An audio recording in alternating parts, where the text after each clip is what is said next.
Hello friends, welcome to Mind Booster Study. So I hope आप सब बहुत अच्छे होंगे, शानदार होंगे। सो फ्रेंड्स, आज की वीडियो में हम डिस्कस करेंगे तत्सम और तद्भव शब्द को पहचानने की ट्रिक बताऊंगा आज की वीडियो में। राइट। तो वीडियो स्टार्ट करने से पहले जो भी नए स्टूडेंट हमारे वीडियो में जुड़ चुके हैं उनसे मैं रिक्वेस्ट करूंगा कि एक बार प्लीज़ आप जो है हमारे चैनल को सब्सक्राइब कर लीजिए और साथ में ही बेल आइकन जो लगा हुआ है उसको हिट कर लीजिए ताकि न्यू वीडियो की जो नोटिफिकेशन है वो सबसे पहले आप तक पहुंचे। तो बिना किसी देरी के स्टार्ट करते हैं तत्सम और तद्भव शब्दों को पहचानने की ट्रिक्स। राइट। तो सबसे पहले हमें ये जान लेना बहुत ज़रूरी है कि तत्सम शब्द क्या होते हैं और तद्भव शब्द क्या होते हैं। तो मैं अगर सिंपल भाषा में बताऊं तो तत्सम शब्द जो हैं वो संस्कृत के जो शब्द हैं वो वही तत्सम शब्द हैं। राइट। और जो उसकी परिभाषा है उसको भी पढ़ लेते हैं। संस्कृत, सॉरी यहाँ पे संस्कृत होगा, संस्कृत, ये थोड़ा टाइपिंग मिस्टेक है। संस्कृत भाषा के कुछ ऐसे शब्द जिनको बिना परिवर्तन के हिंदी भाषा में प्रयोग में लिया गया है उन्हें क्या कहते हैं? तत्सम शब्द। That's it. बस यही है, आपने जो समझना है कि जो संस्कृत भाषा के जो शब्द हैं वो उनको बिना परिवर्तन, उनमें कोई भी परिवर्तन नहीं किया गया और उनको हिंदी भाषा में उसी तरह से अडॉप्ट कर लिया गया। जैसे हर्ष, ज्येष्ठ, जैसे अंगरक्षक, सर्प, ये संस्कृत का शब्द है। ग्राम, इस तरह से जो शब्द होते हैं वो कौन से हैं? वो तत्सम शब्द हैं। अब ये आपको क्लियर हो गया। तो सर फिर तद्भव शब्द कौन से हैं? तद्भव जो शब्द हैं वो संस्कृत, यहाँ पे थोड़ा सा टाइपिंग मिस्टेक हो गया, उसके लिए मैं माफ़ी चाहूँगा। ये संस्कृत है यहाँ पे, संस्कृत। राइट। संस्कृत भाषा के कुछ ऐसे शब्द जिनमें थोड़ा परिवर्तन करके हिंदी भाषा में जिन्हें प्रयोग में लिया गया है, मतलब थोड़ा सा उनमें परिवर्तन किया गया है और हिंदी भाषा में उनको प्रयोग में लिया गया है। जैसे गांव हो गया, चांद हो गया, सफेद हो गया, पंख, धुआं। अब ऐसे तो आपको ये समझ नहीं आएगा कि सर ऐसे तो कोई भी शब्द हो सकते हैं। तो कुछ ऐसा बताइए कि जिससे हमें ये पता चल सके शब्द को पढ़ते ही कि ये तत्सम है और ये तद्भव है। तो इसी लिए आज की वीडियो बहुत ही इंपॉर्टेंट रहने वाली है, बहुत ही धमाकेदार सेशन होने वाला है आज का। क्योंकि आज की वीडियो में मैं जो आपको बताऊंगा, आप 2 से 3 सेकंड के बीच में आप पता करेंगे कि ये कौन सा शब्द है, तत्सम है या तद्भव है।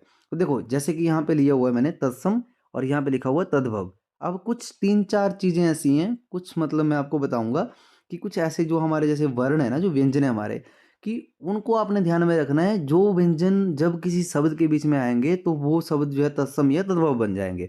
अब सबसे पहले हमारे पास यहाँ पे री और र, और यहाँ पे जो ये चांद की बिंदी है, चांद की बिंदी जो लगती है ना, जैसे चांद लिखते हैं ना हम, चांद, जैसे यहाँ पे गांव लिखा हुआ है, जैसे सांप है, सांप को हम ऐसे भी लिखते हैं ना, सांप। चांद की बिंदी जो लगती है ये उस तरह की बिंदी है जो ये है, जो आप देख पा रहे हैं। राइट। तो देखो, सबसे पहले आपने ध्यान रखना है कि जिस भी शब्द के साथ री का प्रयोग होता है, जिस शब्द में री का प्रयोग किया जाता है या र का, र कैसे? जैसे मान लो सर्प लिखा हुआ है, यहाँ पे सर्प लिखा हुआ है। अब जो स है, प है, प के ऊपर र लगा हुआ है ऐसे, सर्प।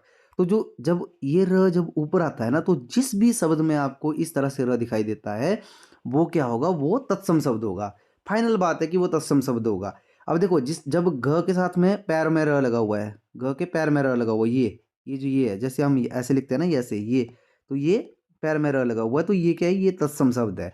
अब इसी का मैंने यहाँ पे तद्भव भी लिया हुआ है। जैसे मान लो सर्प लिखा हुआ है ऐसे, तो जो तद्भव बनेगा इसका वो कैसे बनेगा? सांप। मतलब जब इस तरह से र होगा ना, तो चांद की बिंदी लगी, जिन शब्दों में चांद की बिंदी लगी होगी ना, चांद की बिंदी, वो क्या होंगे? वो हमेशा तद्भव शब्द होंगे। आई होप आप समझे होंगे। मैं फिर से आपको रिपीट कर देता हूँ कि जिन शब्दों में री, आपने क्या याद रखना है? आपने ये याद रखना है जो लिखा हुआ मैंने, कि यहाँ पे जैसे ये री है और र, जो जब इनका प्रयोग इस शब्द में हुआ होगा तो वो तत्सम शब्द होंगे। और जब चांद की बिंदी जिनके ऊपर लगी होगी वो सारे शब्द क्या होंगे? वो आपके तद्भव शब्द होंगे। जैसे देखो, गांव लिखा हुआ है, गांव में देखो चांद की बिंदी लगी हुई है। धुआं लिखा हुआ है, इसके ऊपर चांद की बिंदी लगी हुई है। राइट। तो यहाँ पे चंद्र बिंदी जिसको हम बोलते हैं। राइट। तो जैसे धूमर लिखा हुआ है, यहाँ पे धूमर, धूमर, धूमर क्या है? संस्कृत शब्द है, मतलब धुआं, इसका मतलब होता है धुआं। तो इसको जो तद्भव शब्द है इसका वो धुआं है। तो उसको उसमें क्या हुआ कि चेंज हुआ, तो चांद की बिंदी लग गई। आई होप आप समझोगे। देखो, मैं आपको बता रहा हूँ तत्सम और तद्भव। अब इसके ना कुछ एक्सेप्शनल केस भी होते हैं। एक्सेप्शनल, सॉरी मैं यहाँ पे हिंदी में लिख देता हूँ, अपवाद जिनको बोलते हैं हम। अब जो अपवाद होते हैं ना, वो स्टूडेंट जितना ज़्यादा प्रैक्टिस करोगे ना आप, जितना ज़्यादा प्रैक्टिस करोगे, प्रैक्टिस से ही आपको वो समझ आएंगे। कुछ अपवाद होते हैं इसके, बट मैक्सिमम इसमें से ऐसा है कि आपके लाखों शब्द लाखों शब्द आपके जो है वो बन जाएंगे, इतना मैं आपको गारंटी दे रहा हूँ। अब देखो ये तो री और र का पढ़ा ना हमने, जैसे यहाँ पे चंद्र है, द के पैरों में र लगा हुआ है, तो ये कौन सा बन गया, ये बन गया तत्सम। कौन सा बन गया, तत्सम। अब देखो चांद, चंद्र को हम चांद बोलते हैं ना, तो चांद जो बना, तो चांद क्या है, चांद तद्भव शब्द हो गया, तद्भव। तद्भव बन गया क्योंकि बिंदी, चंद्र बिंदी लग गई ना ऊपर। देखो जैसे मातृ लिखा हुआ है यहाँ पे, तो ये संस्कृत का शब्द है, त के पैरों में री लगा हुआ ना, तो यहाँ पे क्या है, माँ, चांद की बिंदी लगी हुई है। तो इस तरह से आपने जो है शब्दों को पहचानना है। तो पहला जो हमारा क्या था कि री और र। अब दूसरा क्या है, देखो तत्सम शब्द है क्ष, क्षत्रिय, जो क्षत्रिय होता है ना वो। और जब ये तत्सम शब्द होगा ना, कोई भी जिस शब्द के बीच में क्ष का प्रयोग हुआ होगा ना, क्ष, वो तत्सम शब्द होगा, फाइनल। आपने कुछ नहीं सोचना है, बिना सोचे समझे आपने जो पे टिक करना है। देखो भिक्षा, क्ष हुआ है ना, तो ये तत्सम शब्द है, ये देख लीजिए। और भिक्षा का जब तद्भव रूप इसका जो होगा वो क्ष, क्या है, क्ष बदलकर ख। देखो क्ष जो है ना, जब तत्सम शब्द बदलेगा तो वो ख या छ के रूप में आ जाएगा, ख या छ के रूप में आ जाएगा। जैसे यहाँ पे भिक्षा, भिक्षा का मतलब भीख ही होता है, तो देखो भीख लिखा हुआ है यहाँ पे, तो ये क्या है, ये तद्भव शब्द है, तो ख में प्रयोग, इसका मतलब जो है परिवर्तन हो गया। अब देखो अक्षर लिखा हुआ है ना, तो ये अक्षर है, और ये हिंदी का शब्द है, ये तद्भव शब्द है, तद्भव। अब देखो तद्भव शब्द क्या थे, जिनमें थोड़ा सा परिवर्तन किया गया हो। मैंने बोला ना कि तद्भव शब्द वो हैं जो हिंदी भाषा में, मतलब संस्कृत भाषा से थोड़ा सा परिवर्तन करके लिए गए हैं। तो यहाँ पे क्या है, क्ष की जगह जो है इसने च और छ, छ का प्रयोग किया हुआ है। जैसे अंगरक्षक, तो यहाँ पे क्या है, अंगरखा, ख, ख आ गया है। आप समझ रहे हो, मतलब आपने सिर्फ ये याद रखना है कि क्ष जो है ना, क्ष जिस शब्द के बीच में होगा वो क्या होगा, वो तत्सम शब्द होगा। आई होप आप समझ रहे होंगे। जैसे यहाँ पे पक्ष लिखा हुआ है, तो यहाँ पे पंख लिखा हुआ है, देखो पक्ष, पंख, पंख लिखा हुआ है ना, तो ये क्या है, ये तद्भव शब्द है। उसी तरह से हमारे पास क्या है, तत्सम शब्द जो है, जैसे श्र हो गया, श हो गया, श, त्र, ज्ञ। देन तद्भव शब्द में क्या होगा, जब इनका जो परिवर्तन होगा वो इन इन शब्दों में आ जाएगा, स और र में। जैसे रात्रि, तो रात, र आ गया ना, रात। देखो गोत्र, त्र लिखा हुआ ना, त्र, त्र चेंज का कैसे हुआ, त्र जो है वो त से चेंज हो गया यहाँ पे, गोत, गोत। श्वेत, श्वेत, सफेद, श है ना, श, श, ये, तो यहाँ पे स आ गया, देखो सफेद। देखो दशम, दस, देखो जो श है ना, श, स, ये क्या हुआ है, स से परिवर्तित हो गया। मतलब यहाँ पे क्या है, जिन शब्दों में श आ रहा है, क्ष आ रहा है, त्र आ रहा है, और जैसे श्याम यहाँ पे भी श आ रहा है, और कृषक यहाँ पे श, श आ रहा है, तो ये क्या है, ये सारे कौन से बन रहे हैं, ये सारे जो है वो तत्सम शब्द बन रहे हैं, तत्सम। तो आपने क्या याद रखना है कि ये जो ये शब्द है ना, ये आपने याद रखने हैं। मैं थोड़ा सा पेन चेंज कर लेता हूँ ताकि आपको इसमें आसानी हो। देखो ये जो ये शब्द है ना, हमें ये याद रखने हैं बस।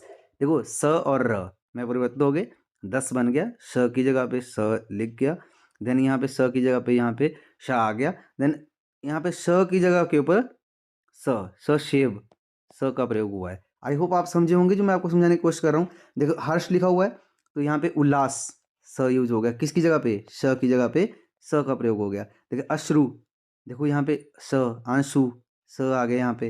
देन अज्ञान, ग ज्ञानी जिसको हम बोलते हैं, तो यहाँ पे ग ज्ञानी की जगह पे ज आ गया, जान। समझ रहे हो, अषाढ़, स, यहाँ पे दूसरा स यूज हो गया। देखो श, तो ये क्या है, ये एक तत्सम शब्द है, यहाँ पे आश हो गया, यहाँ पे आश्चर्य, यहाँ पे स, यहाँ पे स, ये प्रयोग हुआ बीच में, और यहाँ पे ये हुआ। फाइनली मैं क्या समझाने की कोशिश कर रहा हूँ आपको कि जो मैंने आपको शब्द बताया ना, जैसे मैंने यहाँ पे आपको शब्द बताया, देखो अगर आप इनको याद रखते हो ना, जैसे जैसे एक एक श है ना, ख और छ है ना, देन यहाँ पे देखो ये जो ये शब्द हैं, ये क्या, ये तत्सम, जिन भी शब्दों में आपको आएंगे वो हमारे तत्सम शब्द बन जाएंगे, राइट। देन कुछ मैंने और भी लिए हुए, जैसे वो है ना, वो और ब। अब देखो इनमें कैसे परिवर्तन होता है, जैसे ब से स्टार्ट हुआ वधु, तो इसको हम बहु बोलते हैं, जो तद्भव शब्द बनेगा इसका वो बहु बनेगा। मतलब व जो है वो परिवर्तित हो जाएगा किसमें, व वक्री में, वो वक जो है वो व वक्री में परिवर्तित हो जाएगा। जैसे वर्धन, तो यहाँ पे वर्धन का जो है बढ़ना, देखो ब यहाँ पे यूज हुआ है। उसी तरह से आपको जो भी आपके जैसे जितने भी आपको शब्द मिलते हैं ना, जो कि किससे हो, मतलब आपके जो शब्द मैंने बताए, वो शब्दों के बीच में अगर वो शब्द आते हैं, आपके वर्ण जो आते हैं, तो वो क्या होंगे, वो आपके तत्सम होंगे। आई होप आप समझे होंगे। देखो जितने मैंने आपको शब्द बताए हुए ना, इनमें से लाखों लाखों तक आपके शब्द बन जाएंगे। बस आपने क्या करना है, सिर्फ आपने एक एक चीज़ का ध्यान रखना है, जो मैंने आपको बताया कि जैसे मैंने यहाँ पे बताया कि जो तत्सम आपके शब्द हैं, यहाँ पे अगर मैं बात करूँ तो यहाँ पे आपका जैसे री हो गया और र हो गया, तो ये परिवर्तित जब तद्भव तद्भव में जब परिवर्तन होंगे तो चांद की चंद्र बिंदु जिसको हम बोलते हैं उसमें परिवर्तित हो जाते हैं। तो री या र जहाँ पे यूज होगा वो तत्सम बन जाएंगे, और जहाँ पे ये चांद की बिंदी चंद्र बिंदी यूज होगी वहाँ पे ये तद्भव बन जाएगा।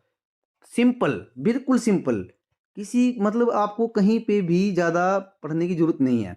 क्ष क्ष जहाँ पे भी मैक्सिमम मैं बोल रहा हूँ आपको, क्ष का तो मैं इतना गारंटी देता हूँ आपको कि 99% आपको जो है जिस शब्द में क्ष दिखाई दिया वो क्या है, वो तत्सम है। अब अगर आपको एक चीज़ याद है ना कि जिसमें क्ष दिखाई दे रहा है वो क्या है, तत्सम है, तो दूसरा आप अपने आप ही तद्भव आप अपने आप ही ढूंढ लेंगे। जब भी आपको ये जो ये शब्द है ना, ये ये जो ये वर्ण है ना, व्यंजन है जो, अगर ये इनका ध्यान है आपको तो ये आपने अच्छे से नोट कर लेना है अपनी नोटबुक में।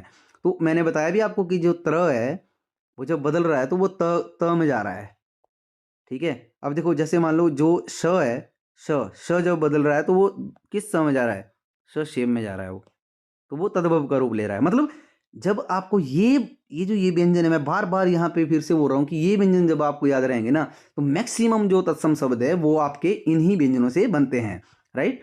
और आई होप ऐसी वीडियो पसंद आई होगी आपको। अगर वीडियो पसंद आई है तो प्लीज़ आप वीडियो को लाइक कीजिएगा, शेयर कीजिएगा जितना हो सकता है, और जो भी आपके कलीग या स्टूडेंट्स जो कि स्टडी कर रहे हैं, आपके फ्रेंड्स हैं, तो उन तक पहुँचाइएगा ताकि उनको भी इससे हेल्प मिल सके। वीडियो आपको कैसा लगा है आप हमें कमेंट कीजिएगा, और अगर आप डिटेल में इस वीडियो को चाहते हो तो हमें कमेंट में लिख दीजिएगा, हम उसके ऊपर भी मतलब विचार करेंगे, और विचार के साथ में ही हम कोशिश करेंगे कि उस जो आपकी जैसे कोई भी आप हमें कमेंट करेंगे उस चीज़ के ऊपर हम अच्छा उतरें, राइट। तो आज की वीडियो में इतना ही, मिलते हैं नेक्स्ट वीडियो में, तब तक आप अपना ध्यान रखिए, स्वस्थ रहिए। जय हिंद, जय हिमाचल, थैंक यू।